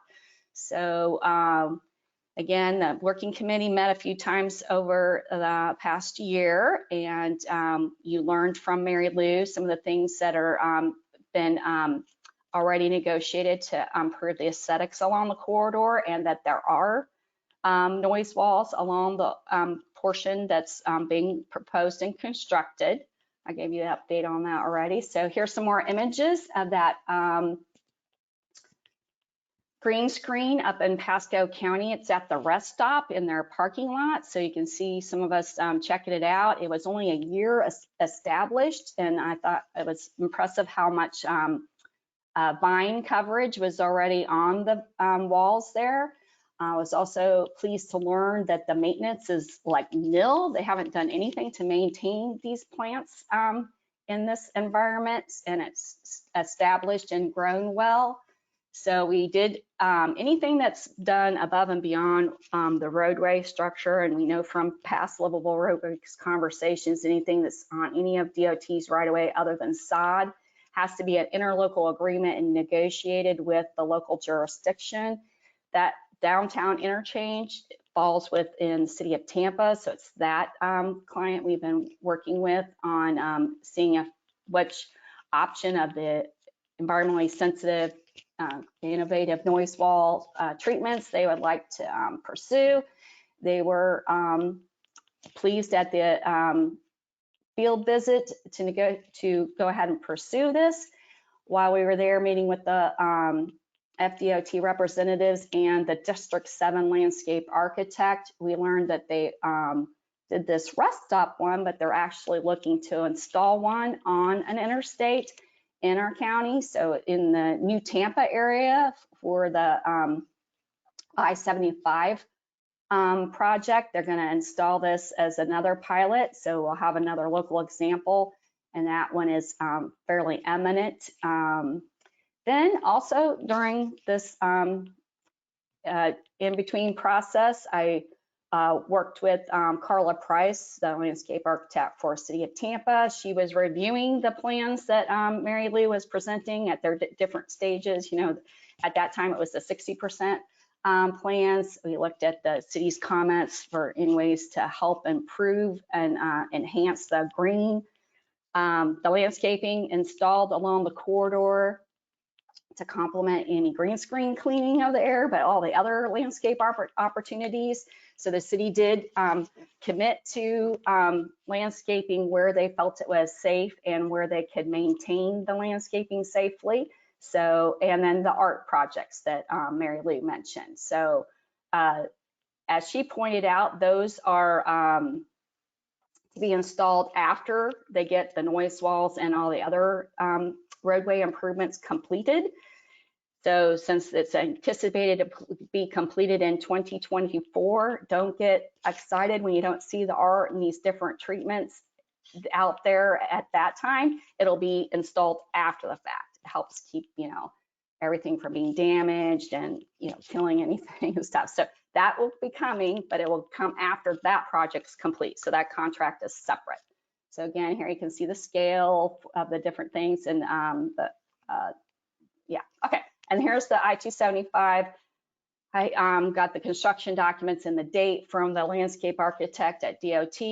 At that time, they were anticipating September 21, so later this year, going out and beginning that project. So might be an opportunity for us to go peek at those once they're installed, and they should be in before they complete the downtown interchange construction. All right, that's my little update. That's what I've got for you. So, all right, no pressure to you, Ms. Silva, but are there any comments or any questions to Ms. Silva? Okay, thank you all very much. And again, Ms. Silva, thank you very much for this presentation. I believe we're on our final agenda item, which is with Ms. Dana Lazaris, talking about non-discrimination public involvement findings. Ms. Dana with us. Hello yes. there, Ms. Dana. How are you doing? Okay, I'm making Dana presenter. And then while she's getting set up, wanted to point out a comment from Craig Fox to the group. It says, Mr. Citro and Lisa, I would like to make a correction to the group after the agenda item. There is not an existing trail underpass under the east end of the Gandy Boulevard. However, we do have an underpass planned as part of the PD&E study. So that responds to Beth's inquiry earlier. And yes, we see your screen, Dana. Yay. Okay, good. Thank you. All right, good morning, everybody. My name is Dana Lazarus. I was hired by the TPO to help with community outreach for our non-discrimination plan update. And so today I'm really excited to show you all what are the results of this public engagement effort. So just a little background on the methods. You may recall that we presented on this a few months ago. And so I talked about the survey, the storytelling forum, the field outreach, and the focus groups that we did. And so again, today I'm going to talk about the results of these engagement methods. A couple disclaimers before I get started. It's a lot of information. I'm going to try not to talk too fast or rush through anything, but it's kind of long. Our public engagement process was 4 months between December 2020 and March of this year. We collected a total of 605 surveys, 456 of those completed start to finish. And these surveys had 14 questions, including demographic questions, which provided a lot of opportunities, a lot of ways to analyze the data, because we could say, okay, well, how do people of this demographic, this gender and this age view this? So there was a lot of ways to analyze the data. So we kind of had to narrow it down. And we also ended up with 165 single space pages of narrative data to do thematic analysis on. So it's a lot. And another disclaimer that I want to make sure to say upfront is that the results are not statistically significant. The methods that we used were convenience samples and voluntary samples. But we did utilize oversampling techniques to ensure that we were hearing from underserved residents. So first I'm going to let everyone know about the results of our survey participation. So who participated in our survey? Again, our engagement goal was to learn about and identify key accessibility challenges, needs, and potential solutions from underserved communities across Hillsborough County. So we did achieve an oversampling of Black or African American people in our survey participation, as well as people who identified as 2 or more races. So here I'm in the next few slides, I'll be showing a comparison of those who took our survey versus the percentage of people in Hillsborough County of that demographic. And we did get a good sampling of people with limited English proficiency, about people who themselves speak English less than very well, or have somebody in their household that they care for who speaks English less than very well. We achieved participation with people who 29% of our respondents, I'm sorry, 29% of our respondents said that they had a disability compared to 11.6% of Hillsborough County having a disability. So we achieved an oversample there. And as you can see in the table on the right, some of the most common disabilities that people self-reported were anxiety, depression, some physical disabilities, back issues, diabetes, heart issues, and things like that. We also achieved an oversample of participants 60 years or over, 23% compared to 20.4% of Hillsborough County, and an oversampling of women. So we had 61% of survey participants who self-reported as women compared to 51% from the US Census. And we didn't have a good comparison for our LGBTQ survey participants, which we did get a pretty decent sample, almost a quarter of our participants. But the US Census does not collect that data from people. And then we also got a good oversampling of lower income people and unemployed people. 45% of participants earn an income of 0 to about 35,000 annually, compared to 27.6% of people in that income bracket in Hillsborough County. And then the people who were unemployed who participated in our survey, we had 22% of participants report that they're unemployed compared to an estimated 4.3% of Hillsborough County. So that's just to give you an insight into who participated in the survey and where these quantitative results are coming from. And the quantitative results I'm going to talk about next, we had three different questions that we were exploring. We were looking at the accessibility of different community elements and what people think is the most important thing that contributes to their quality of life and their perception of access discrimination. So, oops. I'm gonna move this out of the way, sorry. So for this question, we asked people, there was a matrix. Hopefully you all saw the survey, but if not, this question was a matrix that people were asked to rate different community elements from very easy to very difficult. And then we converted those responses to numbers. So very difficult was 4 and very easy was 1. And so that came up with an accessibility rating.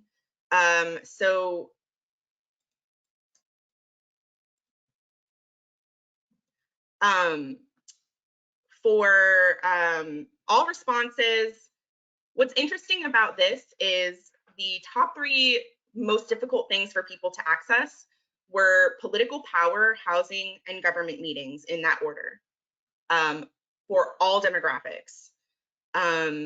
We looked at it by demographic and by geographic area, and it was the same. Political power, then housing, then government meetings were the most difficult things for people to access. The average accessibility rating was 2.5. And then I showed the demographic that responded with the highest accessibility rating, as in these things are the most difficult for them to access, was the Black and African American respondents versus the white and Caucasian respondents. And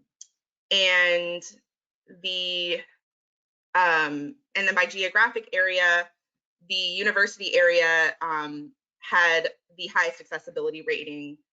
Things are the most difficult to access there, versus the not underserved areas with the lowest accessibility ratings of 2.29. And then another question that we asked was for people to rate those community elements, as it was a different way of asking the question. So whereas before we asked people to rate the accessibility to the community elements individually, for this question, we asked people to name which element was the most important to them. So for this question, the most consistent response we got back was that housing is at the top of the list. Also, transportation and employment opportunities made it to the top of the list for these big 5 demographic areas that we looked at. And finally, our last quantitative question was about discrimination. So we asked 2 different questions to understand people's perception of how their access to community elements has been affected by discrimination. So the first question we asked was about interpersonal discrimination. Do you feel that discrimination against you personally has negatively impacted your access to the community elements listed? Versus the second question was about the systemic discrimination. Has the demographic of your neighborhood negatively impacted your access? So on this next chart, I will show you a little bit clearer kind of the results of that. It's pretty striking how people who self-identified as white or Caucasian said that discrimination, both interpersonal and systemic, either probably hasn't or definitely hasn't impacted their access to the community elements, as opposed to the low-income respondents were on the other end of that spectrum, saying they had the highest proportion of people saying that discrimination has definitely or probably impacted their access. And then the second highest proportion was Black and African American respondents, followed by Hispanic and Latino. So that was our quantitative portion of the study. And now I'm going to talk about the qualitative results. We did a thematic analysis on those 160 pages of narrative responses. Narrative responses came from the survey. We asked some long answer questions, came from the storytelling forum, where we asked a series of questions, and from the focus groups as well. And I gave a little picture up here of what kind of the results of the thematic analysis look like. We code phrases into themes. So there would be like a transportation theme, a housing theme, and other community elements or other locations theme, and a public engagement theme, and then sub-themes within those themes about the things that people were saying. So first I'm going to talk about the themes that were identified around people's challenges, their accessibility challenges. And again, this is across all responses, so this isn't demographic specific. Unlike the quantitative data, we were able to look at demographic specific responses. First I'm going to talk about the themes that were discovered for transportation challenges. This is a word cloud that was created by looking at all of those responses. As you can see, the word bus is very big. That was the #1 mode that was talked about. Biking and walking were also the most talked about modes. These are pictures that I took while doing field outreach in some of those underserved areas. So again, the bus was the most talked about mode, with 421 mentions across all of the data. People said that the bus is confusing to navigate. They said that the bus is unsafe, especially for women and the LGBTQ population, as well as for people with certain disabilities, particularly people with chronic immunocompromised. I can't remember that word, but people who are immunocompromised. Another major theme is that the bus is unreliable. It takes too long to get where you're going. A lot people saying it takes too long to wait at the bus stop. The routes aren't well connected.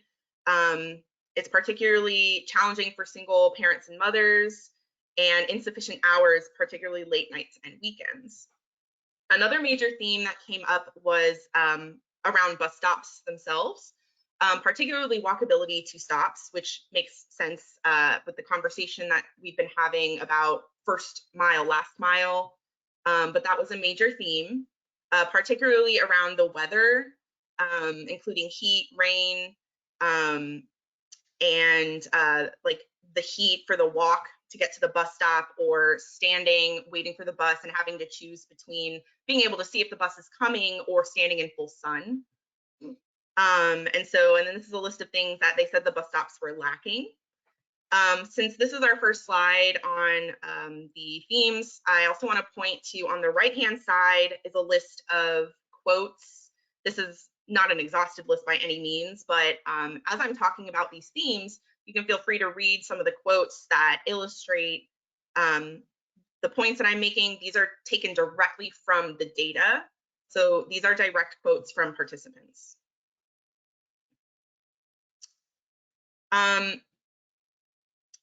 The second thing that was talked about the most was walking.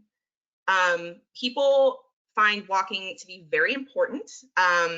It's a quality that they look for when they're looking to purchase a home, is the walkability of their home to different things. One thing that came up a lot in the data is that people want to walk more for practical trips, not just for exercise or like to the bar, but to the grocery store. People want to be able to walk to the grocery store, to school, to work. Wheelchair users avoid areas and are forced into the road. Some pretty sad quotes from people about that.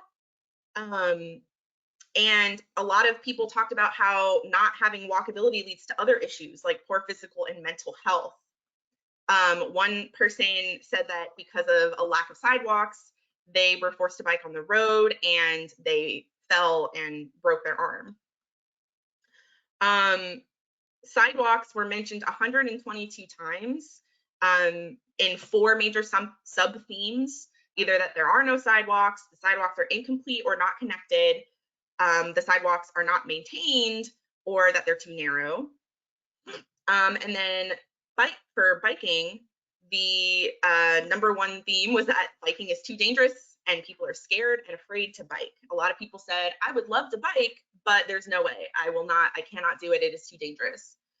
And then as the challenge comes down to low quality bike lanes.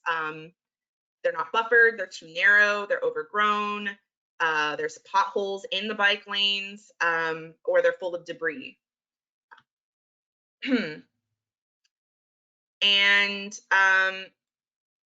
for safety was another of our major themes.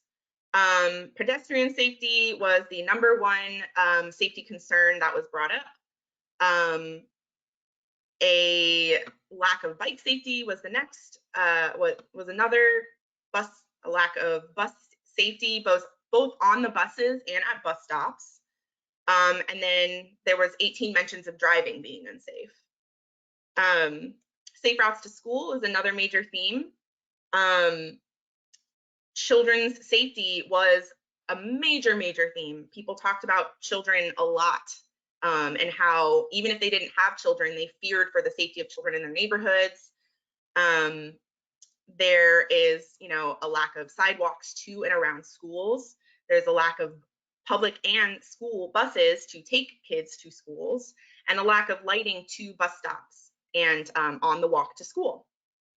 And some of the major themes around driving is that people were saying often that they felt lucky or fortunate to have a car when they did have a car. A lot of people talked about how they rely on others for rides. Some people who didn't really have other challenges, but they drive a lot, said that construction is a big problem. They don't get notified when construction is happening on their route to work. Speeding was probably the #1 sub-theme under driving. Traffic wasn't really talked about as much as you would think, but it was a theme. And then everything is just too far apart was also a major theme for driving. So some main takeaways from the themes for transportation challenges: people are forced to drive in Hillsborough County, And this has a lot of negative impacts on their income, their time, and their physical and mental health. People want to walk, bike, and ride public transit more, but it is inconvenient or scary. The infrastructure is either not there, it's ill-maintained, it's disconnected, or insufficient. And safety can look a lot like a lot of different things. It, does look at infrastructure, but it also has to do with specific demographics and the safety for specific demographics. One thing that I don't think I mentioned specifically, but safety also looks like mental health safety as well. There's a lot of people with anxiety who can't drive, and that, or social anxiety and can't take the bus. So safety can look at a lot of different things. Next, I'm going to talk about housing challenges. Again, these are pictures that I took out in the field. And this is a word cloud. Most people do rent, and affordability is the biggest problem, especially related to people's income right now. Real quick, I wanted to go over some census data related to housing to kind of give some context for some of the things we're going to talk about. The owner-occupied number of units in the state of Florida, the percentage in 2019 of people who owned their own home was 59.9 compared to 40.1 for renter-occupied homes. I'm sorry, that's for Hillsborough County. So in Hillsborough County, 59.9% of people own their homes versus 40% who rent. That's compared to the state of Florida, where about 65% of people own their homes versus about 34.85% of people who rent. So we have more renters comparatively. Almost half of our units are rented. And then over 42% of people spend 35% of their income or more on housing. And then as for demographics, there is an overrepresentation of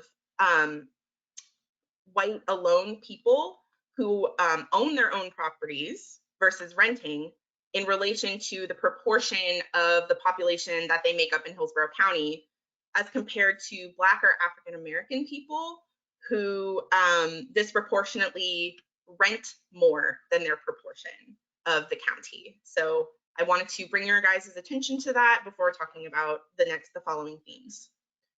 So for challenges, pretty much the top thing that people talked about was that as the cost of housing goes up, the quality of housing stays low. And as the cost of housing goes up, wages stay low. So there's this pressure that people are experiencing. People also note that owning is actually less expensive than renting right now. And they don't know why. That's a problem. And another major theme is that people feel that there are programs that exist to help people with down payment assistance to buy their first home, for example, or they know that there are housing subsidies and programs that help people find low-income housing, but they don't know where or how to find those programs. Another major theme is that segregation persists. People talk a lot about how the better things in the county are where the white people live, and that kind of sentiment was brought up a lot. And of course, this theme around gentrification and displacement, this was a major theme. People did name that new development is displacing existing Black and Brown communities. And exclusion and discrimination persist. Environmental injustices are affecting people's health. There were quite a few different environmental injustices that were named that were a problem for people. Suburbanization is being caused by a lack of affordability. So a lot of people said that they live in the suburbs because that's the only place that they can afford to live. Homelessness was brought up a lot. It's not getting better. And a lot of people said that they are missing a sense of community. One lady said that she lived, grew up in Progress Village. She moved away to Bloomingdale, and what she loved about Bloomingdale was the beautification and the entryway, but that she eventually moved back to Progress Village because she missed that sense of community. A lot of people are having to live with friends and family just to afford a place to live. Seniors, immigrants, and the disabled have specific housing needs, and so they have a particularly hard time finding affordable housing. A lot of people said that one of the biggest challenges to finding good housing is crime, and that they only can live in low-income areas, and that's why they're experiencing crime. That was a major theme. And then aesthetics was brought up a lot, especially trash.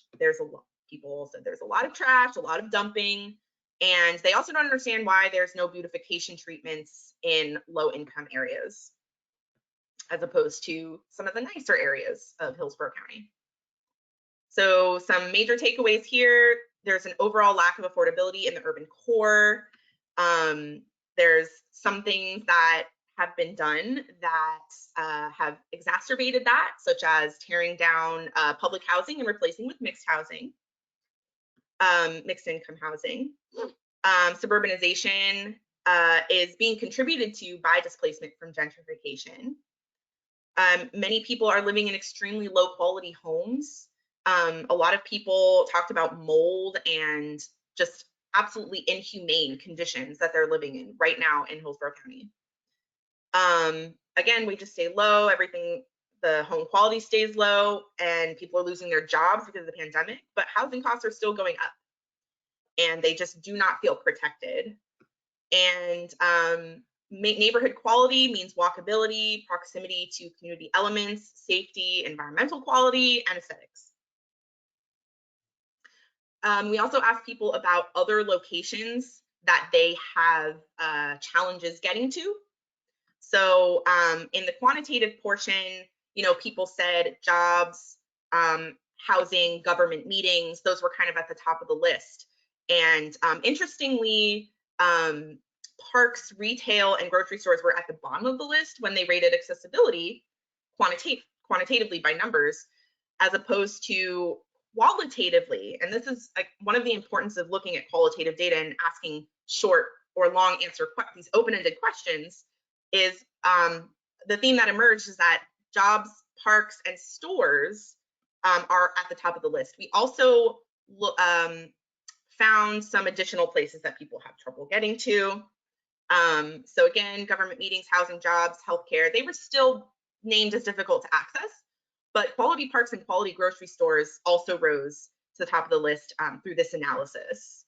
And then some additional places that were brought up that we didn't identify beforehand was access to entertainment, banks, and childcare. So one of the themes that arose was the theme around Walmart. Anytime people were asked about stores, they pretty much immediately said Walmart. Winn-Dixie as well, to a lesser degree. Food deserts were named 5 times by name. People said food desert, but a lack of access to food was a major theme. Walkability and bikeability and public transit to nicer parks was a major theme as well. It wasn't necessarily a lack of access to parks, but a lack of access to quality parks. Someone said they tried to get to Lettuce Lake Park by bus from downtown and that it just took forever.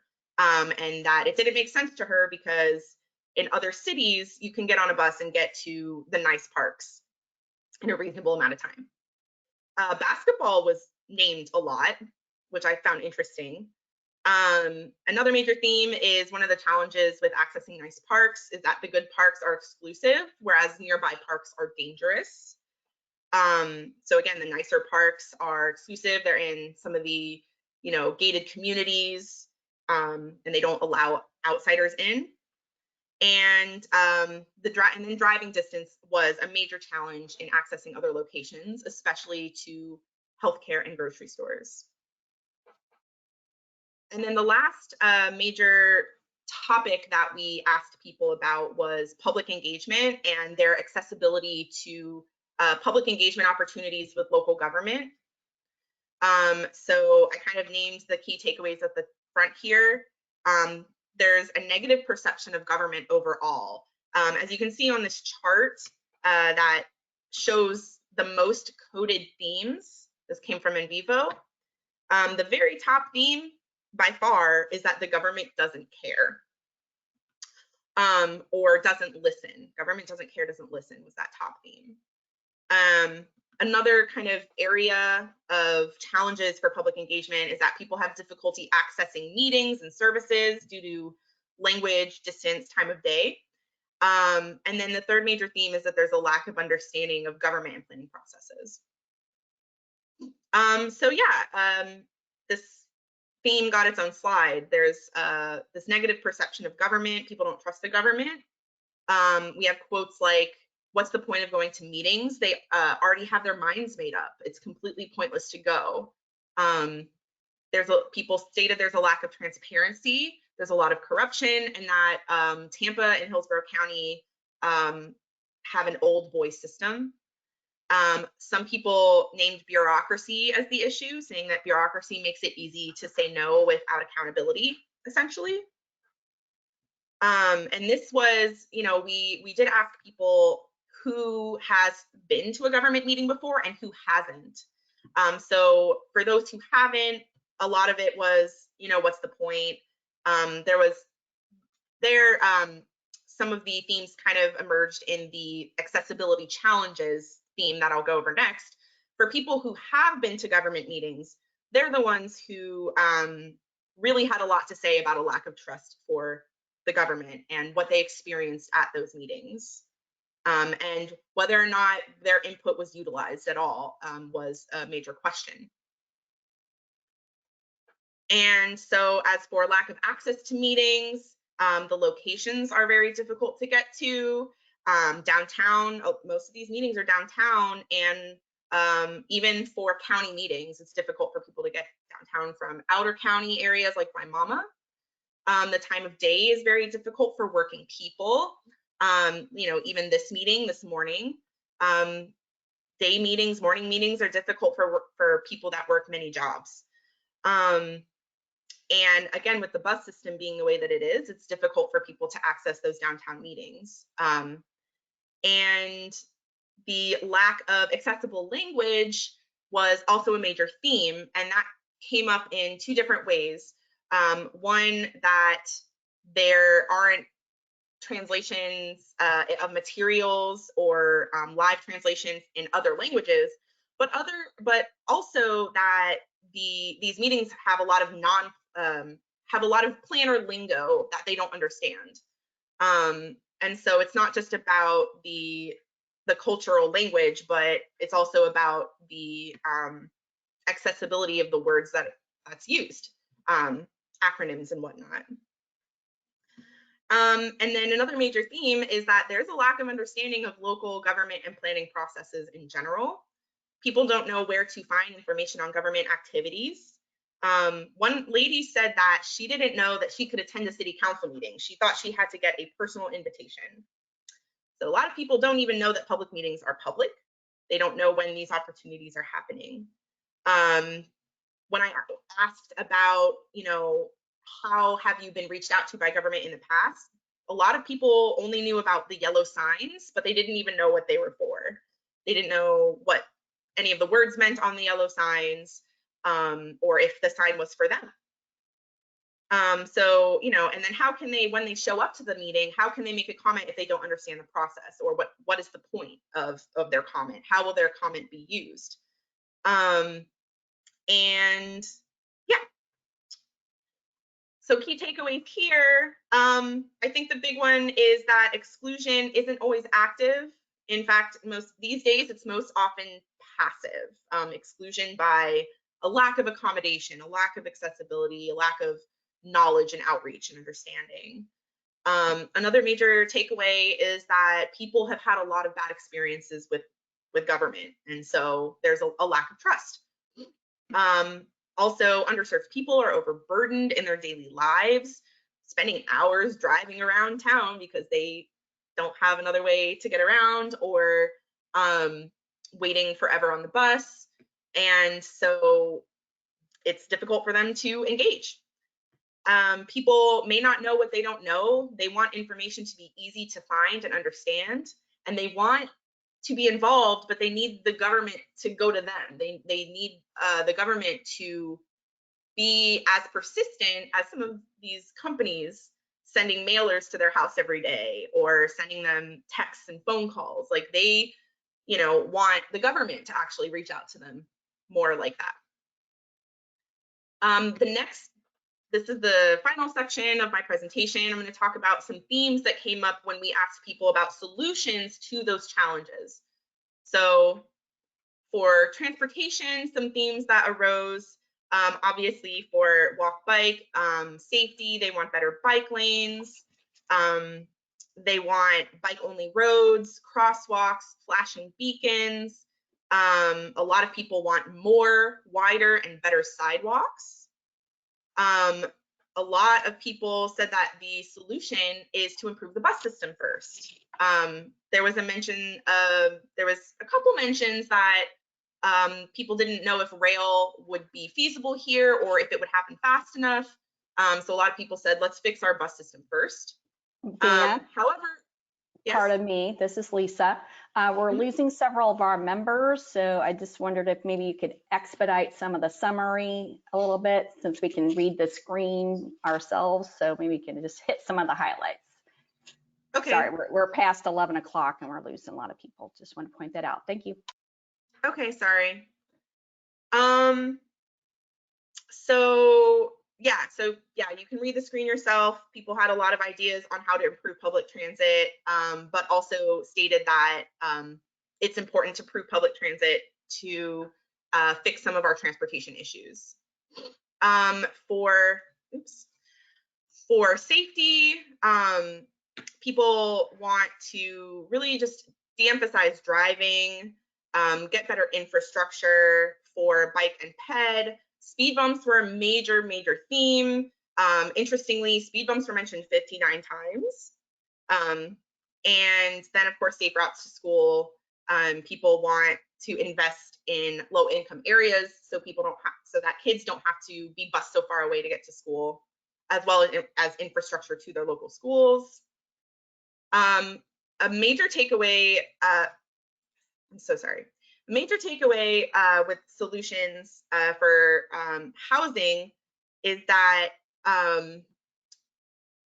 we need revitalization, not gentrification. So we need to devise ways to allow people to stay in their communities and benefit from the development rather than being unwillingly displaced. And there's a bunch of different ways to do that. People named a lot of specific policy ideas. So we have a whole list of policy ideas that will be available to look at online. Some major solutions around engagement. People want to be able to participate virtually. They want for government to come to them. They want government to continue doing field outreach. And they want us to really focus on our language and look at how we're communicating with them and be more proactive with translation.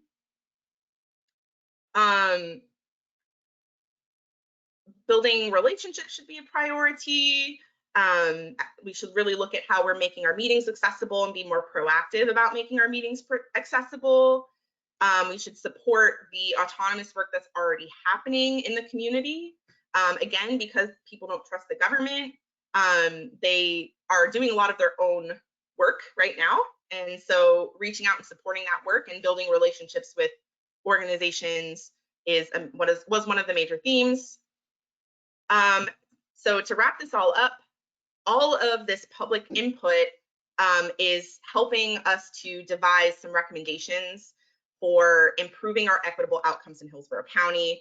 We're looking at agency-wide recommendations, TPO recommendations, Planning Commission recommendations, as well as some things that are outside of our wheelhouse that we're just going to name and make sure they don't get lost, and make sure it gets to the proper agency that can actually do something about it. And we're also looking at best practices research and staff recommendations to all put together into a recommendations package. So if anybody has any feedback or questions, there is a form on our non-discrimination plan project page right on the website to submit your feedback or your personal story, or however, we just want to make sure anybody can provide feedback or input as we bring the plan to a close. We will be finalizing the plan this month and hopefully bringing it to the TPO and the Planning Commission in the early part of August. Mrs. Zarz, I thank you very, very much for this wonderful report. Miss Lisa, do we have any questions in the chat box? We had a couple observations and comments and one question, but unfortunately those members had to leave. So I'll have Dana respond to them directly. It's just clarifying one of the slide categories. It wasn't anything significant. And the school representative said, we can sharing in the safe routes to school comments with them, which we will be glad to do. Okay. Arizona, do you have a question? Yeah, I got a couple comments. First of all, I am a hotline user of the bus system. I'm also in a wheelchair, so I don't know where you're getting your comments from. That it's hard to use the bus, but I've been using the bus for 45 years. I also sit on the board of the Hotline ADA committee. For those who can't use the bus, we have door-to-door service. They need to apply for that service. If it's hard to get them from point A to point B, we need you to do that. Because the budget doesn't have anything to do with the sidewalks. The sidewalks will be widening. You have to let us know where it needs to be widening. We are doing our best to get the sidewalk in the 88 plans. If you have a comment, you need to call the ADA office for Hillsborough County and let them know where the sidewalks that need to be widening for people in wheelchairs. You say you can't get to this park. You can't do this. You can't go here. I don't know why you can't do it. People are getting around every day. We have yellow cab drivers. The yellow cab has joined together with hearts so you can have later hours. So if you want to go somewhere late at night, you need to get a hold of them. There is always a way to get around. You just have to know your system. If you know your system, you'll be fine. If you have any questions that you want to ask me on the ADA point you got here on this board, so you can reach me out. If you want to know where to go for transportation, disadvantage, housing, whatever, undergraduate contact. Because we want to minimize all these complaints. There's a lot of complaints that we are hearing. We already dealt with it. So those who are telling you all that they can't do it again, you can't do it. Just let us know where and when you want to go. We'll figure it out. Okay? Thank you. Thank you, Arizona. Any other comments or questions for Mrs. Zarz? I have something to point out. Can you flip back one slide, Dana? Just so this committee meets later in the month than other committees, so this is your time to comment and provide feedback to Dana and the TPO. We will not meet in July, and we meet too late in August for us to take action on it. So we're doing it virtually during discussion items this month. So if anybody's got anything to say, now's your public opportunity. I will provide the final adopted version in your new and old business or as an attachment to the August agenda.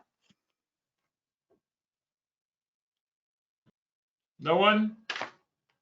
Again, Ms. Lazarus, thank you very, very much for this presentation. It was very informative. I just have one quick question to you. Okay. The percentage of participants, what was the percentage of the over 350,000 people in the city of Tampa and the over 800,000 people in Hillsborough County? Let's go back. What was it, specifically, were you looking at a specific demographic or?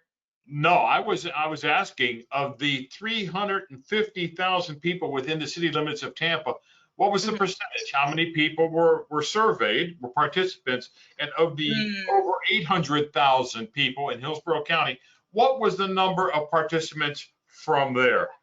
Yeah, no, that's a really good question. I can definitely, I haven't looked at that specifically off the top of my head. I will say that we, an oversample of the city of Tampa, but a good proportion from the county. Because when we did our field outreach, we went to town and country, we went to the university area, went to Waimama, Plant City, Gibsonton. So we made sure to hit all those different areas. But I can report on that percentage. If you would, please, I do appreciate it. Calvin, do you have a question? No? Okay, Ms. Silva, anything, again, thank you, Ms. Lazarus, for your report. Ms. Silva, do we have anything under old or new business? Just remind everyone again, what I mentioned at the top is that we recess in July. We will meet as usual, like prior to COVID in August. So that means that you are expected to attend in person. It is not anticipated at this time to be a hybrid meeting. It will be in person. All right, any other business to come before us today? Then if I hear no objections, we're adjourned. Thank you very, very much, everyone.